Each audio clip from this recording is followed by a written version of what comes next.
ধন্যবাদ দৈনিক যুগান্তর এত সুন্দর একটি থলের বিড়ালকে বাইরে নিয়ে আসার জন্য। প্রিয় দর্শক, আপনারা কি জানেন কোচ জাভিয়ের ক্যাবেরা এবং ফাহমিদুল ইসলামের মধ্যে কি ঘটেছিল? সেই অপ্রীতিকর এবং লজ্জাজনক সত্যতাই প্রকাশ করে দিয়েছে বাংলাদেশি সংবাদ মাধ্যম দৈনিক যুগান্তর।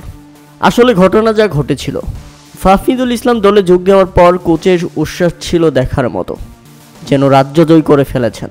কেননা অনুশীলনে কারিশমা দেখিয়েছেন ফাহমিদুল, আর এটাই তার জন্য কাল হয়ে দাঁড়িয়েছে।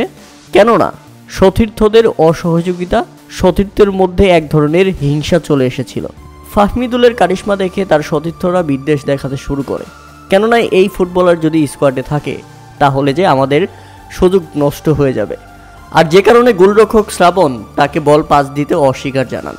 শুধু একবার দুবার নয়, বেশ কয়েকবার, একাধিকবার ফাহমিদুলের সঙ্গে খারাপ আচরণ করেন গোলকিপার শ্রাবণ। হতাশ হয়ে ফাহমিদুল বিষয়টি কোচের নজরে আনেন এবং ব্যাখ্যা দাবি করেন, কিন্তু বিষয়টি সমাধান করার পরিবর্তে বাংলাদেশের এই ফুটবল কোচ মেজাজ হারিয়ে ফেলেন ফাহমিদুলের উপর।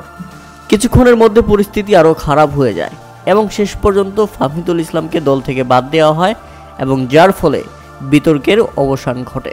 আর এই ঘটনাটি নিয়ে সৌদি আরব থেকে ফিরে আসার পর প্রত্যেক খেলোয়াড়রা একেবারে চুপ হয়ে গেছে, কেননা কেউই কথা বলতে রাজি হয়নি ভিতরের এই ঘটনা নিয়ে।